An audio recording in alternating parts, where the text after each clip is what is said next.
Hi everyone, welcome back to the channel. Isn't life brilliant, guys? Celtic are top of the league, 3 points clear. The sun is shining. It's made its reappearance for the last week or so. Everything is fine in the world, apart from the fact that Celtic aren't around for the next 10 days. The issue that we want to start with is the whole ticket debate and Celtic's allocation. Earlier today, the club tweeted criteria details for those eligible for a ticket at Ibrox. So we're clearly taking our allocation. It's not going to be the usual allocation. It's going to be, well, I suppose it is the usual allocation now. It's going to be about 700, 800 tickets. What are our thoughts on this, guys? Euan, first of all. I mean, Celtic put out a statement a few weeks ago where they kind of suggested that they might not be cowing to Rangers' demands, and yet we're just taking the tickets. Yeah, honestly, I don't really know how to feel about this, because on the one hand, I think having fans there at all is going to be a good thing. I think we can probably, I wouldn't be there because I wasn't eligible for the game 2 years ago, whoever it was, but I think 700 Celtic fans are capable of making enough noise to be a real bonus, and it is a vital game, and having Celtic fans there is going to be a massive boost. But I think that's a short-termist kind of approach. I think going further ahead, long-term, I still think this is absolutely not our fault. It's not Celtic's fault at all. I think it's a pretty pathetic scenario, to be honest. And although, it was great having a full Celtic Park when Rangers came in February, and the atmosphere was brilliant, and I don't know if I necessarily want to quickly trade that. Celtic and Rangers, as cynical as it is, and the Scottish Premiership, they've got to market this game in such a way for international interest, for broadcasting, all this kind of stuff, and it makes it look small time having this very small kind of pocket of fans at Ibrox a couple of weeks' time. It's just, it's still so petty that the Rangers are still resorting to this because we were battering them constantly in the Brendan Rodgers and early Lennon era. It's just, it's pathetic, really. So I hope they're able to resolve it long term. But yeah, in two minds, because I think the immediate knock-on effect on the 3rd of April will be advantageous to us. But again, we're just going to have the same arguments for the next, 5, 6, 7, 8 derbies. So yeah, pretty grim, I think. Jackie, what are your thoughts on the whole situation? Is the derby worse off for this new arrangement? I think it is. I mean, the last game was incredible atmosphere, 3-0, great performance, everything else. But, having, been a player and witnessed home and away in the games, you do need the opposition fans. That's what makes it. I know sometimes it can be quite poisonous and toxic. But it's rivalry. It's what the game's all about.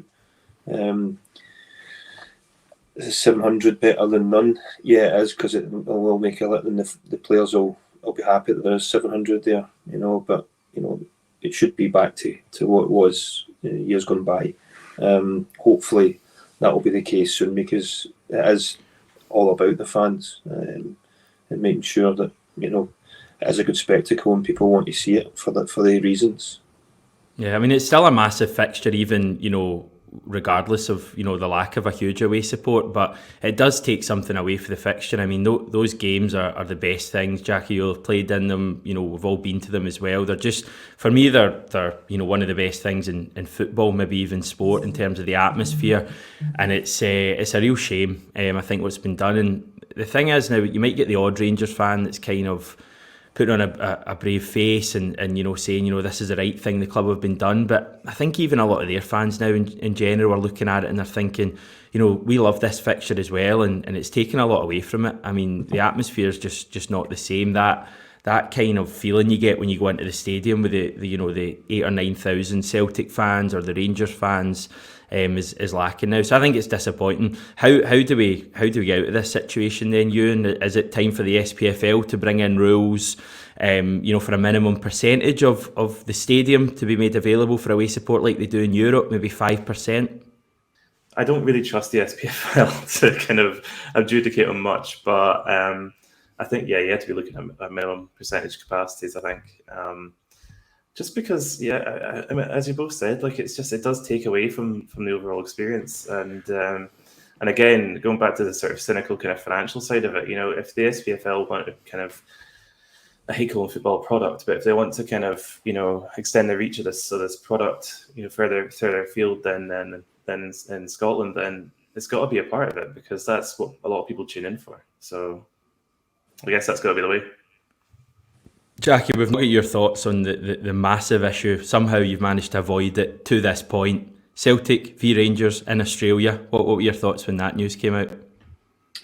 I didn't really have a lot either way, to be honest. In an ideal scenario, the players are away with a World Cup anyway, so it's more for me, it's more an exhibition game for the fans that are out there.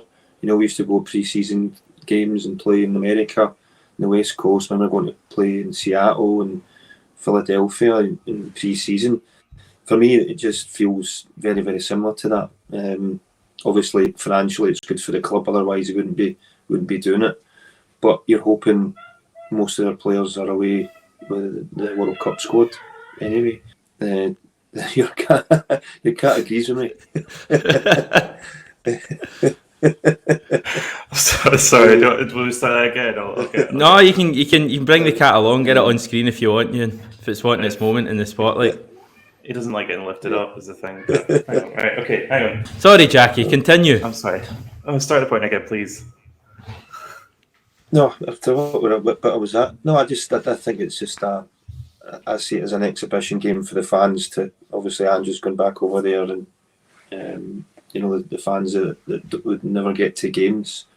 It's more like a kind of pre-season exhibition game. So obviously, financially, it's good for the club and stuff like that. But ideally, as I said, it would be a full strength squad because we've got players away in the World Cup, playing in the World Cup at that stage. Yeah, I mean, the idea of Celtic going to Australia is pretty good, I think. It's just the playing the Rangers bit that I think a lot of people aren't a fan of. Anyway, guys, we'll move on and chat about the actual football. A nervy 6 days for Celtic fans got underway today. Earlier today, we had Japan against my beloved Australia.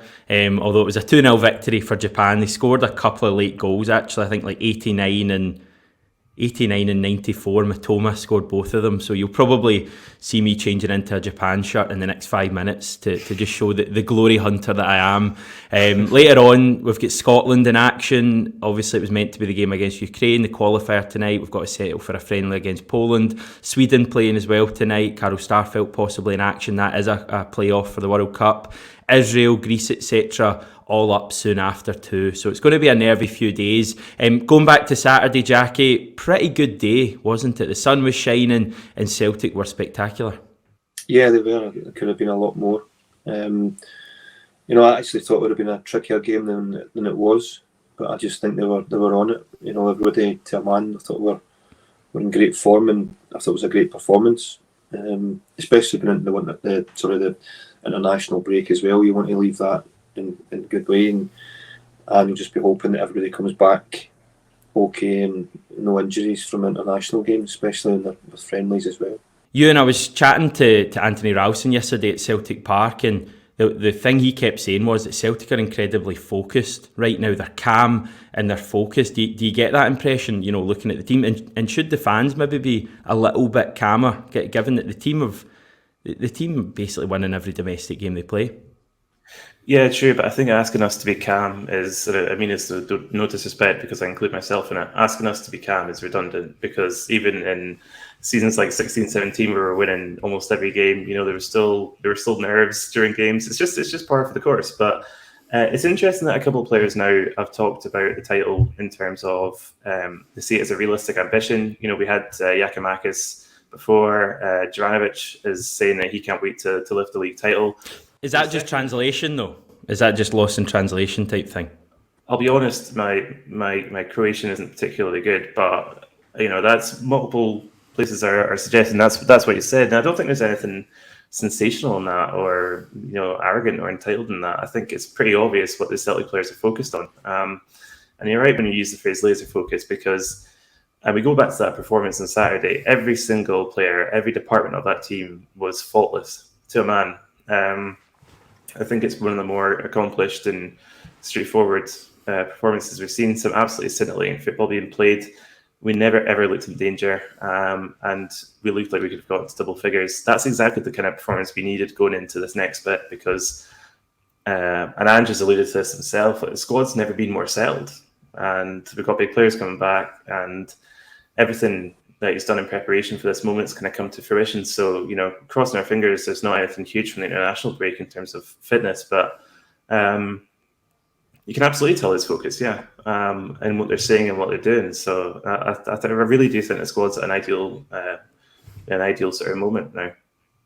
Are you relaxed, Jackie, about what's to come in the title race? Do you feel quite confident Celtic are going to do the business here?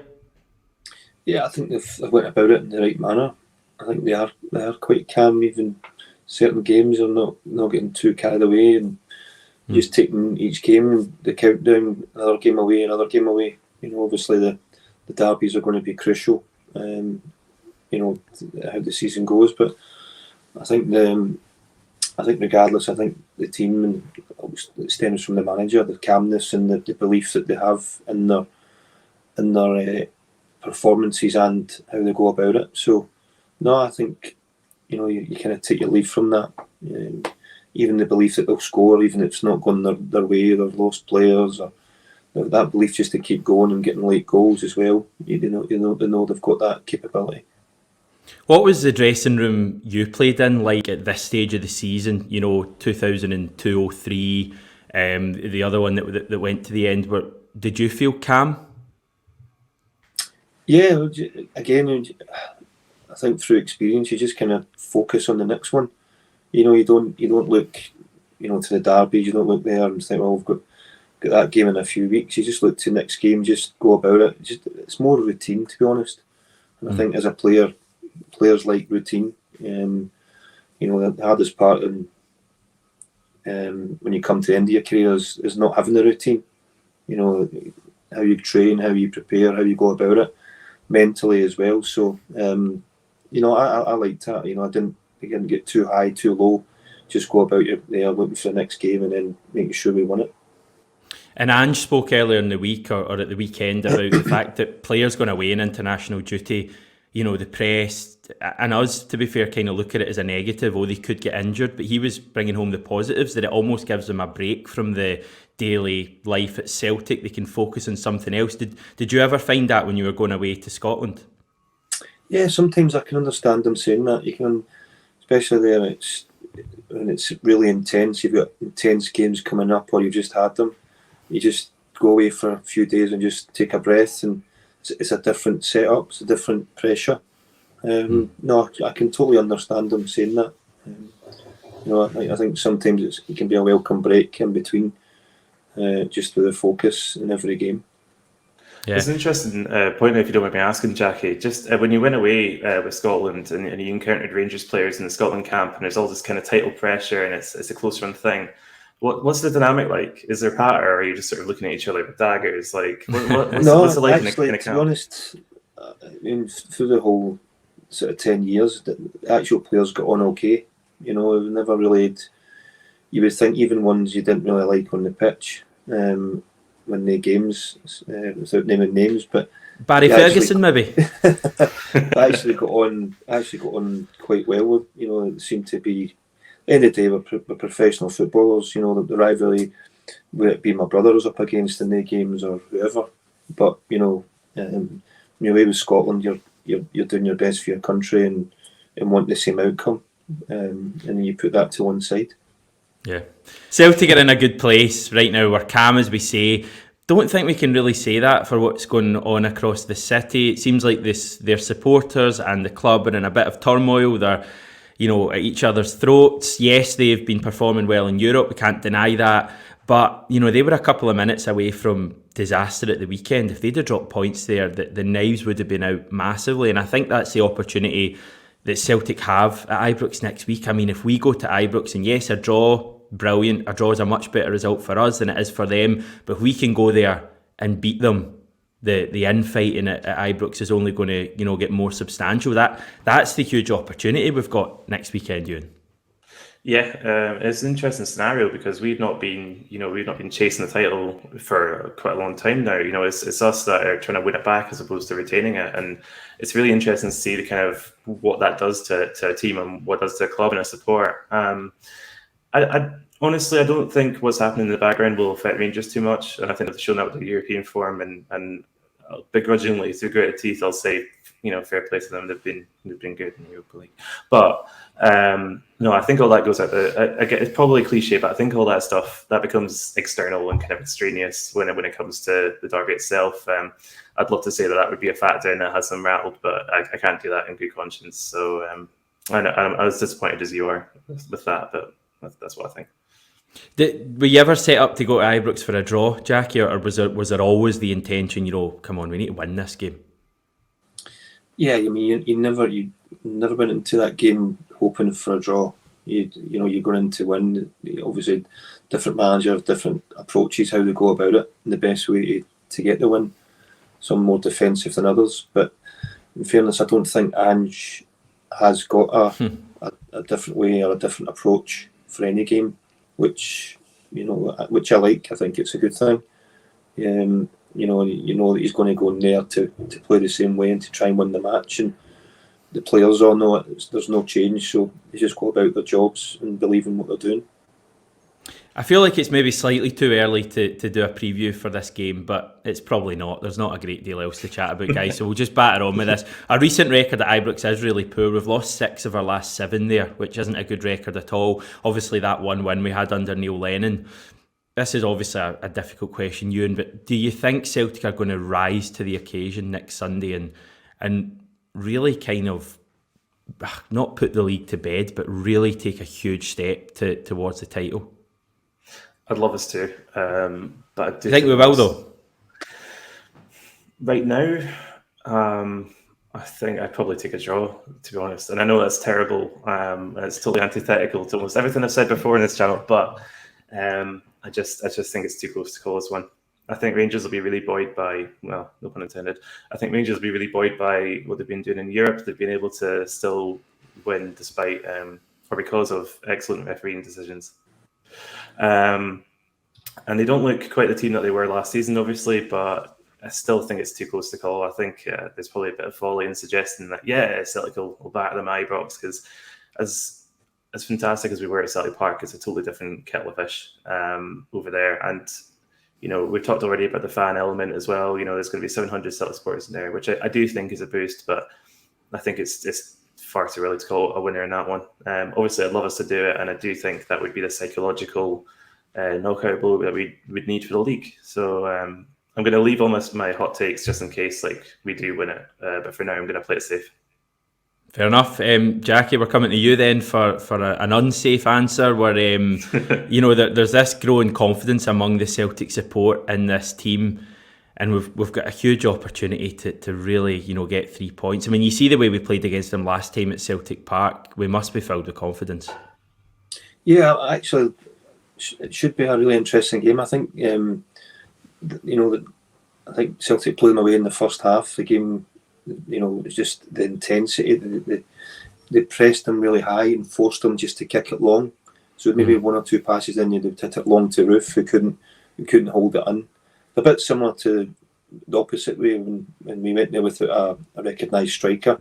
We had Mikey Johnson through the middle. So they forced Celtic to kick the ball long, and there was no out ball. It wasn't staying. So it was just continued pressure in that first half. And obviously it'll be different Morelos, who's got more of a physical presence. If they're going to hit the ball long to Morelos, where you're thinking Vickers and Starfelt will need to be on their game and dominate them. And if they do that, from midfield to front, I think they can cause them real problems. But it's going to be a different match from the one at Celtic Park anyway. If Morelos is playing, it should be an interesting tie. It'll probably be Starfelt v Morelos, won't it? I mean, that's Morelos will probably pull on to Starfelt, I would think, because he's the weaker probably of the 2 defenders in terms of strength. So it's going to be a massive day for Starfelt. Just chatting about the growing confidence among the Celtic support. I was chatting to one of my pals, Stuart, who watches the channel, and he made quite a good point. If Celtic were 3 points behind Rangers, and we had this momentum and we're in the shape we are, he reckons he would still back Celtic to win the league. Now, given the fact we're 3 points ahead, that's obviously really good news. I think I agree with that. The confidence is fine. I think we're fans, we should be confident. For me, it's just about getting through Ibrox, and I think winning there would be huge, absolutely massive. But if we can come through that, with at least a draw, I just think we're in a brilliant position to go forward. So we're looking forward to it, guys. We won't get you on next week, Jackie. How do you think the game's going to go? I think Celtic will at least get a draw in the match. At worst case scenario, I think they've got an opportunity to win it. Do it in the same energy as the first half in the last game. So again, I think it'll be good. I think Rangers have improved a little bit since I know they weren't great at Dundee, but the European games, I think they'll approach it very similar to a European game and try and catch in the break. And they do that. They are dangerous when they have space and in time to go and break it. And that's what we need to be careful of in between the full-back areas when they're pushing high. But again, it's a game that you're going into as a fan with confidence. The worst case, I think it would be a draw. Glad to hear it, Euan. You know me, I'm as confident as ever. It's going to be absolutely seismic. I think even a draw. I'll make a bold prediction. This will be the most entertaining end-to-end Glasgow derby we've seen in a decade, at least. I think there's going to be a lot of goals in it. I think it's going to be a really open game. I think the stakes are that high that, a lot of people might think, maybe both teams will try and sit back and absorb pressure a little bit. I think the opposite. I think Van Bronckhorst has seen what attacking approach does in these games, but obviously, Ange's Celtic are much more kind of drilled and disciplined in that respect. I think there's going to be a lot of goals, and I think even if it's a draw, I think if we have the better side of it, if that makes sense, I think if we still put in a really, really good performance and still have that lead at the top of the table, then I think it's all stations go from there. There's not really been a high-scoring draw in a while. I mean, the obvious one's that 3-3 game, I feel like 2002, 2003 that comes to mind, but I can't really think of any others really since then. So you might be right, Euan, but we could well see a 0-0 as well, knowing your track record with predictions. Thanks, guys. We'll leave that there for now. I appreciate your time once again. Obviously, on the channel, we're going to build ahead to the game. All of next week, we've got a few good guests planned as well. So until now, take care and hail, hail.